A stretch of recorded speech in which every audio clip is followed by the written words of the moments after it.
Exactly এই প্রশ্নটাই সবারই থাকে। শুধু এটা না, বরং এটার সাথে আরো কয়েকটা প্লাস পয়েন্ট দিয়ে আমারে বলে আরকি অনেকে। দেখুন, আরবি ভাষায় কথা বলতে গেলে এটা তো কোনো বাধ্যতামূলক না যে এখানে জন্মগ্রহণ করতে হবে, এখানে পড়াশোনা করতে হবে, এখানে ছোট থেকে বড় হতে হবে, এখানকার মানুষকে বিয়ে করতে হবে। এটা তো মানে বাধ্যতামূলকের মধ্যে কোনো কিছু পড়ে না। আপনি বাংলাদেশে আছেন, আপনি আমেরিকায় আছেন, আপনি যে কোনো কান্ট্রিতে থাকেন না কেন, আপনি চাইলে রবি খুব সহজভাবেই শিখে নিতে পারেন। খুব সহজে।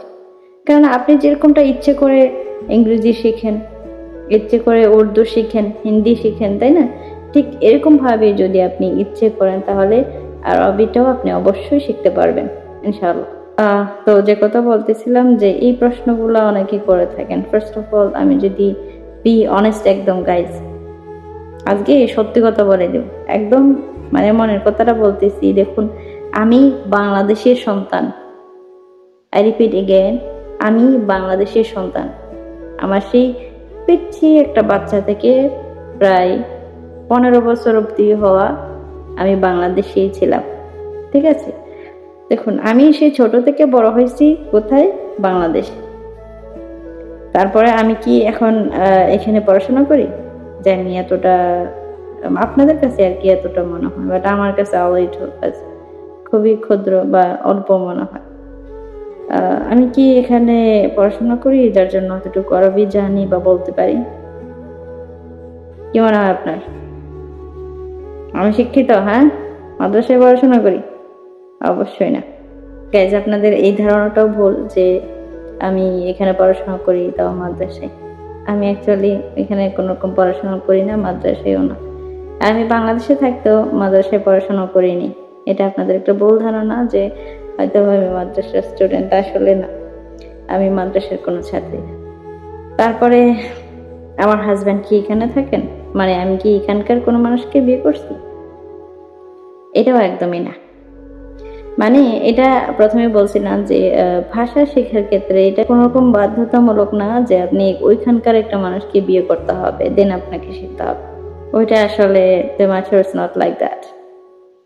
আপনি যে কোনো কিছুই শিখেন না কেন, যে কোনো ভাষায় কথা বলেন না কেন, আপনি চাইলে শিখতে পারেন। মানে আপনার মন যদি চায়, আপনি যদি একটু চেষ্টা করেন, তাহলে অবশ্যই আপনি পারবেন।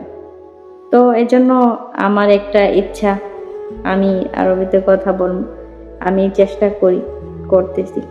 এজন্য হয়তো বা আমি একটু পারি। দেখুন, আমি যদি মন থেকে একটা কথা বলি আপনাদেরকে আজকে, যে আমি আমার মায়ের ভাষার পাশাপাশি যদি পৃথিবীর এতগুলো ভাষা থেকে আপনি আমাকে একটা ভাষা সিলেক্ট করতে বলেন যে ভাষাটা আমার খুব পছন্দের, খুব ভালোবাসার এবং খুব মহব্বতের, তবে সেটা আমি আরবি ভাষাটাকেই সিলেক্ট করব। কেননা এই ভাষাটা আমার প্রশান্তি, আমার অন্তরের খোরাক দিয়ে থাকে। আপনারা হয়তো বা বিশ্বাস করবেন কিনা জানি না, আমি যতটুকু মনের ভাব প্রকাশ করতে পারি এই যে আমার মায়ের ভাষায় আমি কথা বলতেছি। অবশ্যই আমি বাংলা ভাষায় কথা বলি, আমি বাংলাদেশের সন্তান, আমি আমার মায়ের ভাষাকে, মাতৃভাষাকে যথেষ্ট পরিমাণ সম্মান করি, ভালোবাসি। কিন্তু আমি বেশি জানি না, এটা সত্য কথা।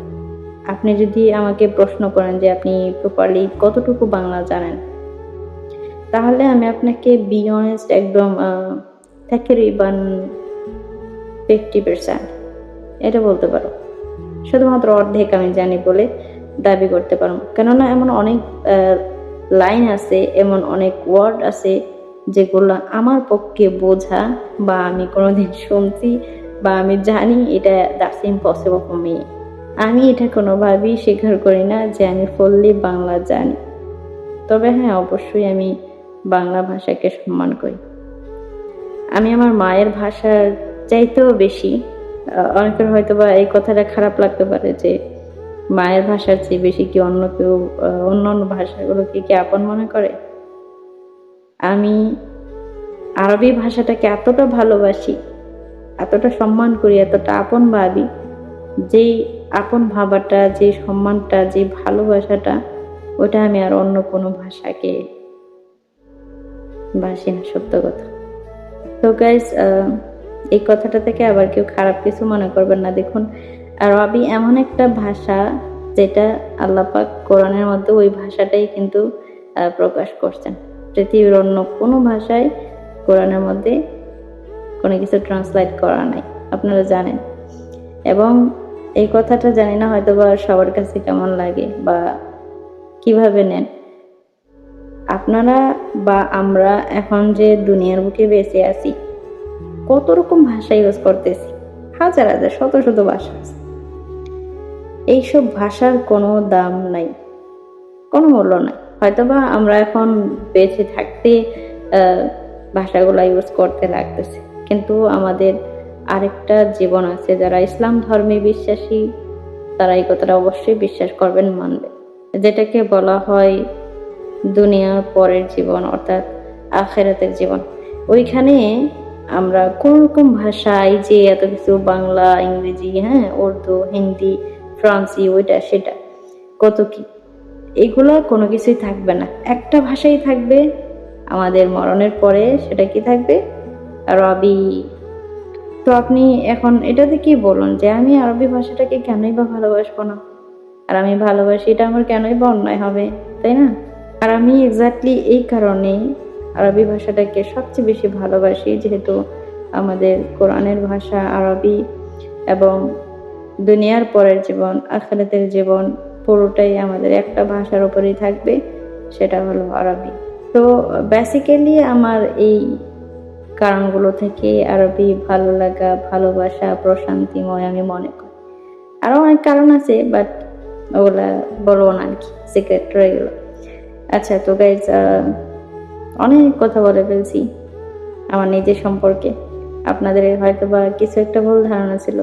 তো গাইজ, ভালো থাকবেন সবাই, সুস্থ থাকবেন ইনশাআল্লাহ। আরবি ভাষা শিখবেন, আরবিকে ভালোবাসবেন এবং আরবিকে মনের ভিতরে প্রশান্তির একটা খোরাক বানাই নেবেন ইনশাআল্লাহ। দেখবেন ভালো লাগবে, জীবন অনেক সুন্দর থাকবে, মানুষ আপনাকে অনেক ভালোবাসবে। ওকে, তো ভালো থাকবেন সবাই, সুস্থ থাকবেন। আসসালামু আলাইকুম রহমতুল্লাহ।